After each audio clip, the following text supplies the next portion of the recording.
तो राधे राधे सभी को। कैसे हो आप सभी लोग? आप सभी का स्वागत है मेरे यूट्यूब चैनल पर। तो आज हम केमिस्ट्री में चैप्टर नंबर 2 को थोड़ा आगे बढ़ाएंगे। तो कहाँ तक हो गया हमारा? वैद्युत अपघटनीय सेल हो गया, वैद्युत रासायनिक सेल हो, मतलब सेल हमारा बिल्कुल कंप्लीट हो चुका है। यहाँ तक आपके नंबर क्लियर हो गए। अब मोस्ट इंपोर्टेंट हेडिंग आती है मोलर चालकता। मोलर चालकता और तुल्यांक की चालकता में सिर्फ एक एक शब्द का फर्क है, तो उस डेफिनेशन को हम क्लियर करेंगे। उसका फॉर्मूला आता है, इसको मैं इसलिए करा रही हूँ क्योंकि इसकी थ्योरी पूछता है प्लस साथ में उसके फॉर्मूले के बेस पर एक न्यूमेरिकल पूछ लेता है। तो ये मोस्ट इंपॉर्टेंट है क्योंकि इसमें न्यूमेरिकल पुट करता है तो इसकी थ्योरी जरूर पूछता है। तो इसको जल्दी से समझेंगे, इसके बाद हम कॉलर हाउस के नियम को समझाएंगे तथा उसके अनुप्रयोगों को करेंगे। तो देखिए पहले कराते हैं हम, क्या है टॉपिक पहला है हमारा मोलर चालकता। तो पहले यहाँ पे हेडिंग रहेगी हमारी, इसमें लिखते हैं क्या रहेगी यहाँ पे, मोलर चालकता। ठीक है, मोलर चालकता कराएंगे। अरे सीधी नहीं यार मेरे को।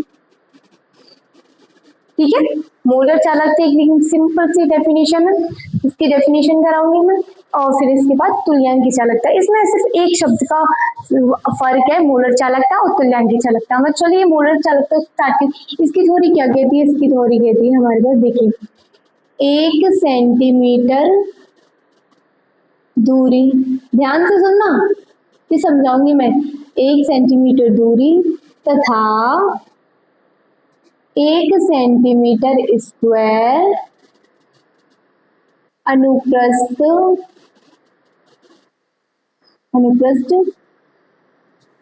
काट के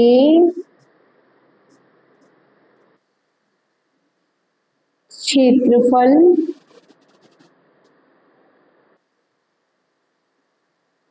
तथा क्षेत्रफल वाले, किसका क्षेत्रफल? क्षेत्रफल वाले। क्या होता है क्षेत्रफल वाले? दो समांतर इलेक्ट्रोड होते हैं।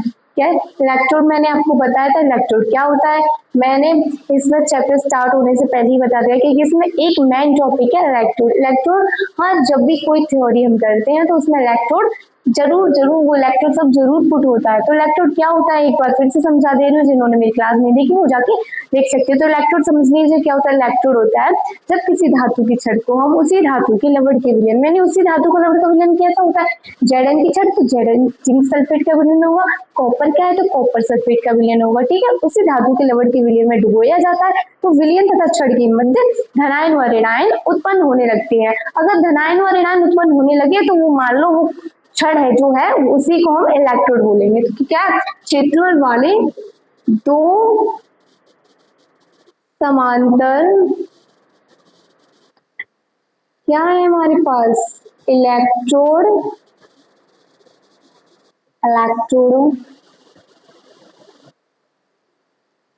के मध्य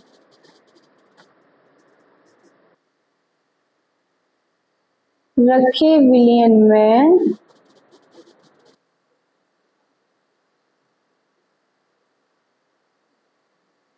में यदि क्या बुलाओ, यदि एक मोल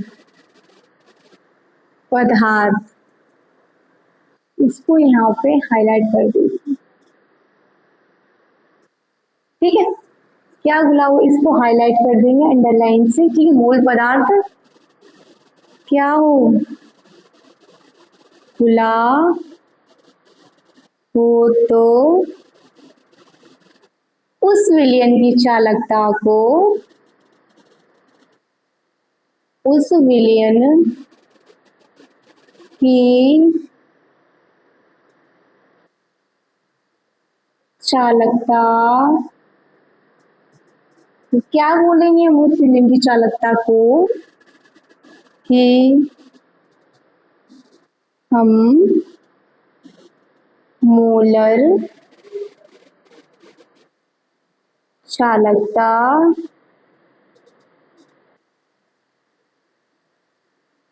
कहते, इसको किससे प्रदर्शित करते हैं? इसको प्रदर्शित करते हैं कैपेन से। ठीक है, कैपेन।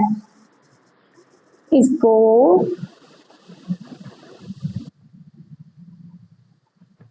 ये हो गया हमारा कैप, ये हो गया एम। इसको कैपेन से प्रदर्शित करते हैं।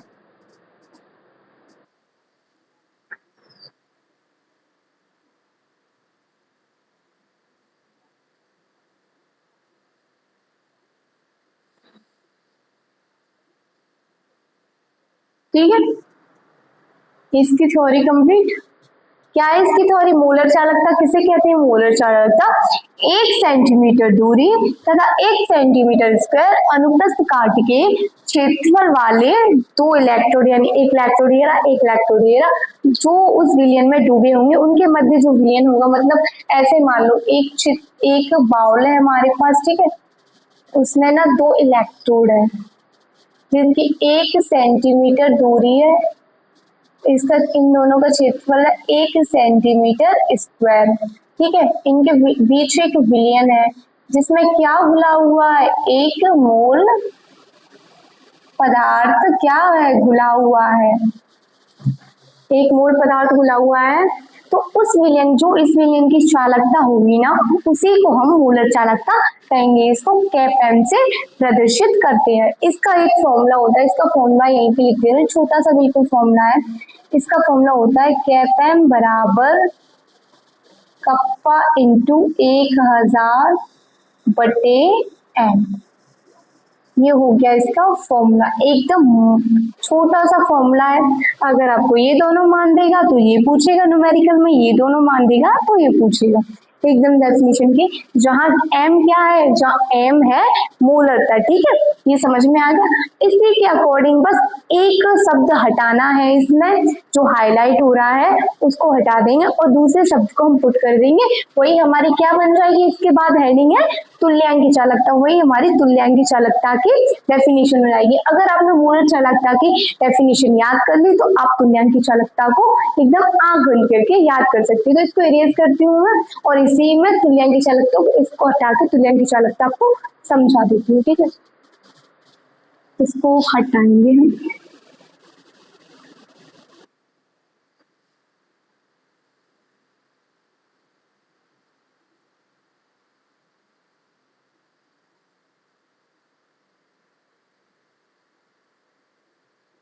जो जो हमको हटाना था वो मैंने हटा दिया। अब देखिए किस कैसे लिखती है। दूसरा नंबर है तुल्यांकी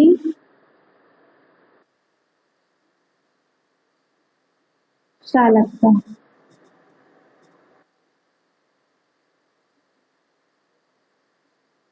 तुल्यांकी चालकता अब कैसे लिखेंगे? यहाँ पे लिख देंगे हम एक, उसमें मोलर चालकता थी तो एक मोल पदार्थ घुला था, इसमें तुल्यांकी चालकता है तो एक तुल्यांक पदार्थ घुला होगा। क्या? तुल्यांक पदार्थ। इसको कर देंगे हम हाईलाइट अंडरलाइन से। इसको किससे प्रदर्शित करते हैं? इसको प्रदर्शित करते हैं कैप इक्यू से। इसमें फॉर्मूला क्या लग जाएगा? कैप इक्यू। यहाँ पे क्या थी? मोलरता थी, यहाँ पे नॉर्मलता हो जाएगी। ठीक है, एंड यहाँ पे एक तुल्यांक पदार्थ घुला हुआ। अब समझ लो तुल्यांकी चालकता क्या होती है। तुल्यांकी चालकता 1 सेंटीमीटर दूरी तथा 1 सेंटीमीटर अनुप्रस्थ काट के क्षेत्रफल वाले दो समांतर इलेक्ट्रोनों के मध्य रखे विलयन में यदि एक तुल्यांक पदार्थ घुला हो तो उस विलयन की चालकता को ही हम मोलर चालकता नहीं, यहाँ पे हो जाएगा तुल्यांकी चालकता। क्या यहाँ पे हो जाएगा? तुल्यांकी चालकता कहते हैं। जिसको किससे प्रदर्शित करते हैं? इसको कैप इक्यू से प्रदर्शित करते हैं। फॉर्मूला क्या हो जाएगा? कैप इक्यू बराबर कप्पा इंटू 1000 बट्टे एन। ये आपकी तुल्यांकी चालकता भी कंप्लीट हो गई। अब आपको अगर कोई भी मिस्टेक या कोई समझ में ना आया हो तो आप मुझे कमेंट बॉक्स में बता सकते हैं। तो इसके बाद तीसरा टॉपिक आता है हमारा कॉलर हाउस का नियम, जो मोस्ट इम्पोर्टेंट है और एकदम इजी तरीके से मैं आपको समझाने वाली हूँ। तो इसको इरेज करते हैं, आओ देखते हैं कॉलर हाउस का नियम क्या कहता है। कॉलर हाउस का नियम एकदम सिंपल तरीके से, बिल्कुल इजी तरीके से कॉलर हाउस का नियम हम समझेंगे। अगर आपको ना समझ में आए तो आप मुझे बता सकते हैं, आप समझ में आए तो आप फिर भी मैं बता सकती हूँ। देखते हैं कॉलर हाउस का नियम क्या कहता है। कॉलर हाउस का नियम,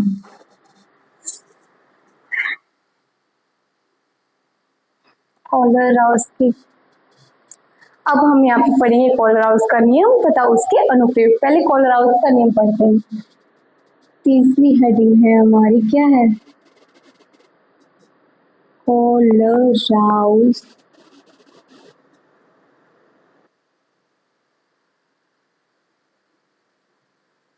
का नियम। राउस ऐसे लिखते हैं, ऐसे ही, अगर कोई मिस्टेक हो तो बता देना। कॉलर हाउस में मैंने तो ऐसे ही पढ़ा है। कॉलर हाउस का नियम क्या कहता है। कॉलर हाउस का नियम आओ देखते हैं। किसी वैद्युत अपघट्य यानी कोई हमारे पास विलयन है, मानो NaCl3 का विलयन है, Al2Cl3 का विलयन है, और उसको आगे कोई हमारे पास वैद्युत अपघट्य है, उसकी अनंत तंता पर मूलर चालकता। आपको ऐसे समझ में नहीं आएगा, पहले मैं इसकी डेफिनेशन करा देती हूँ। तो डेफिनेशन क्या कहती है हमारी, देखिए, यदि किसी वैद्युत अपघट्य की, क्या, वैद्युत अपघट्य की अनंत तंता पर, अनंत तंता पर मूलर चालकता क्या होगा, मैं अभी सब आपको समझा दूंगी। पहले आप डेफिनेशन देख लीजिए। डेफिनेशन क्या कहती है, यदि किसी वैद्युत अपघट्य की अनंत तंता पर मूलर चालकता उसके धनायन व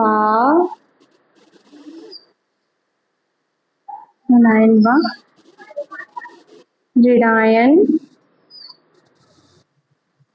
की अनंत तंता पर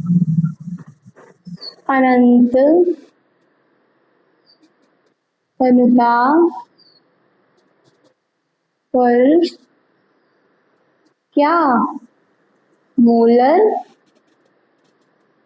मूलर चालकता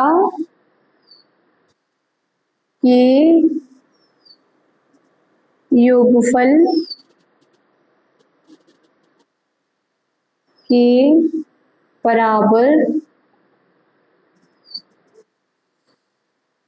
होती है। ठीक है, क्या है, यदि किसी वैद्युत अपघट्य की अनंत तंता पर मूलर चालकता उसके धनायन व ऋणायन की अनंत तंता पर मूलर चालकता के योगफल के बराबर होती है, तो उस नियम को ही हम कॉलर हाउस का नियम कहते हैं। तो उस नियम को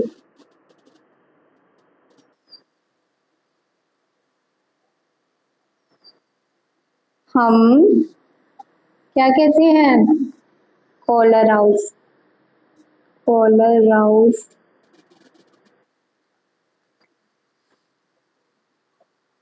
का नियम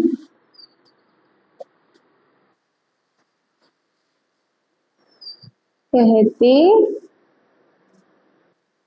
ठीक है, सिंपल सी डेफिनेशन रही। अब डेफिनेशन समझ लो, डेफिनेशन समझ में आएगी आपको एक एग्जांपल के थ्रू।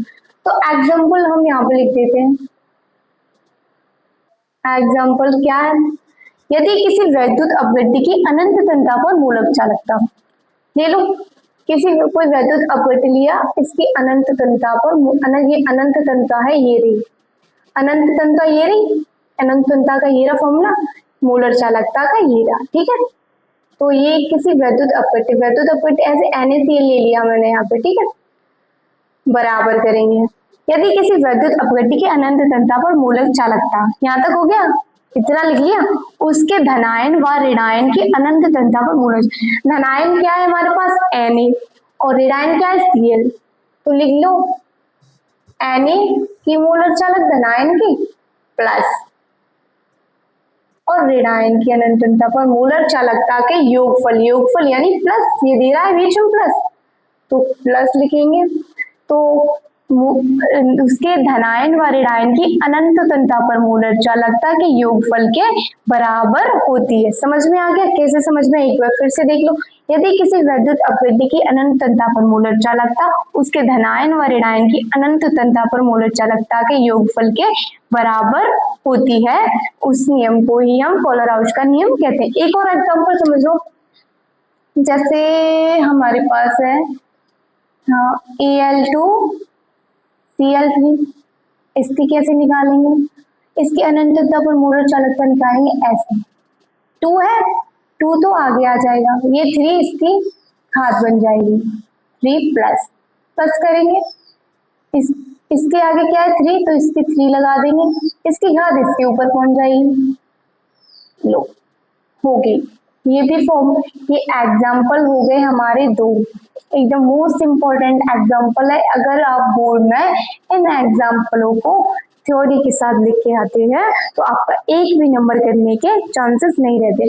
अब कोलराउच का नियम हो गया, कोलराउच के नियम के अनुप्रयोग पूछ लिए जाते हैं 2, तो 2 की जगह में यहाँ पे 3 अनुप्रयोग कराएंगे, जिसमें से आपको 2 कोई से भी सही लगे और आपको याद हो जाए वो उनसे 2 आप पेपर में लिख के आ सकते। तो इसको इरेज करते हैं, इसको इरेज करेंगे कोलराउच के नियम को, इसकी जगह लिखिए कोलराउच के नियम के अनुप्रयोग। जल्दी से इसको इरेज करते हैं, चलो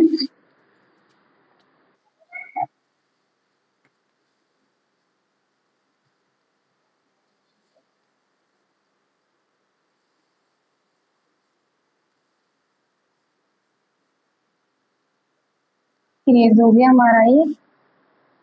अब क्या पढ़ेंगे इसके आगे? इसके आगे पढ़ेंगे हम कोलराउच के नियम के अनुप्रयोग। लिख लेते हैं, चलो क्या पढ़ रहे हैं वो आगे पढ़ रहे हैं।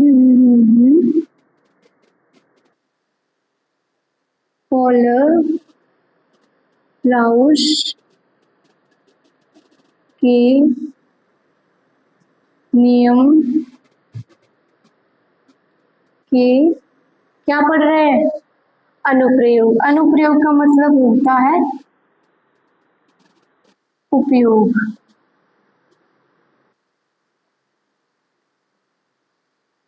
ठीक है,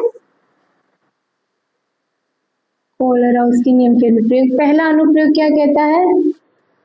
पहला अनुप्रयोग कहता है दुर्बल वैद्युत अपघट्य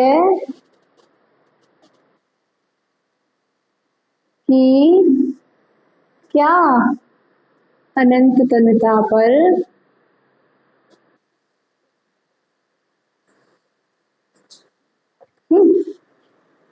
मूलर चालकता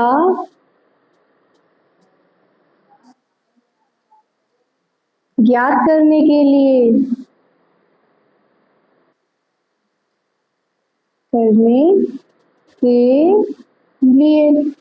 अब आप सोच रहे होंगे कि ये दुर्बल वैद्युत अपघट्य क्या है? जो विलयन होता है, जो पूरी तरह पूर्णतः आयनित नहीं होता है, यानी पूरी तरह नहीं घुलता, उसको हम दुर्बल वैद्युत अपघट्य कहते हैं। ऐसे नमक ले लो, नमक अगर आप कोई कंकड़ी वाला नमक होगा उसको पानी में घोलेंगे तो उसके थोड़े से छोटे छोटे क्रिस्टल नीचे बैठ जाएंगे, ठीक है, तो उसको ही दुर्बल वैद्युत अपघट्य कहते हैं। तो कोई दुर्बल वैद्युत अपघट्य उसकी अनंत तनता पर हम मूलर चालकता ज्ञात कर सकते हैं। नियम तो दूसरा क्या कहता है? दूसरा कहता है आयनिक आयनिक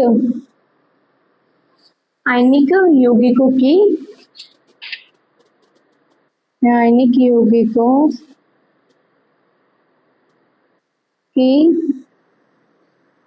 आयनिक यौगिकों के आयनिक यौगिकों क्या करेगा? आयनिक यौगिकों का ये मान ज्ञात करेगा, यानी आयनिक यौगिकों के मान की गणना करने में, गणना सॉरी ऐसे ऐसे लिखते हैं, गणना करने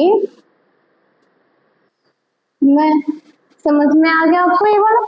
एकदम छोटा सा है क्या, आयनिक यौगिकों के मान के जो आयनों में टूट जाते, जो यौगिक आयनों में यानी वैद्युत आयनिक यौगिक क्या होते हैं, जो वैद्युत के कारण आयनों में टूट जाते हैं, उनको आयनिक यौगिकों के मान के उनका ही मान की गणना करने के लिए हम इस नियम को अप्लाई करते हैं। ठीक है, तीसरा क्या होता है, तीसरा इसी के ऊपर है, दुर्बल वैद्युत अपघट्य के, दुर्बल वैद्युत अपघट्य में वियोजित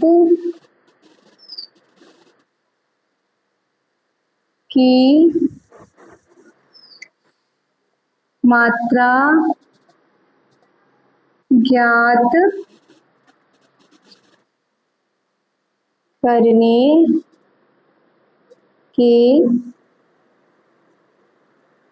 लिए। ठीक है, क्या है तीसरा, दुर्बल वैद्युत अपघट्य में वियोजित की मात्रा, यानी जो दुर्बल वैद्युत अपघट्य उसमें हमने कितना कितना वो क्या कहते हैं इसको, विलय, कितना विलायक हमने घोला है, उसकी मात्रा हम इसके नियम के अनुसार ज्ञात कर सकते हैं। तो ये तीनों आपको समझ में आ गए, एकदम शॉर्ट तरीके से मैंने आपको तीनों समझा दी, इसकी है डेफिनेशन समझा दी और मोलर चालकता, तुल्यांकी चालकता भी समझा दी।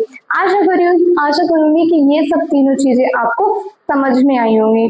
तो ऐसी वीडियो के लिए मिलती रहिए हमसे, और ऐसी वीडियो को आपको प्रोवाइड होती रहे, इसलिए मेरे चैनल को कर लीजिए आप सब्सक्राइब और अपने दोस्तों के साथ कर दीजिए शेयर। जो भी क्लास 12th में है और कोलोरास का नियम पढ़ रहे हैं, उन बच्चों के क्लास शेयर कर दीजिए, क्योंकि कोलोरास का नियम स्कूल और कोचिंग में बड़ी डिफिकल्ट तरीके से कराया जाता है, जिससे बच्चों के दिमाग में नहीं आता। तो प्लीज इस वीडियो को शेयर करें जिसको भी कोलोरास का नियम सीखना है। तो ऐसी मजेदार वीडियो और अच्छी वीडियो के लिए मिलते रहिए हमसे, तब तक के लिए बाय बाय।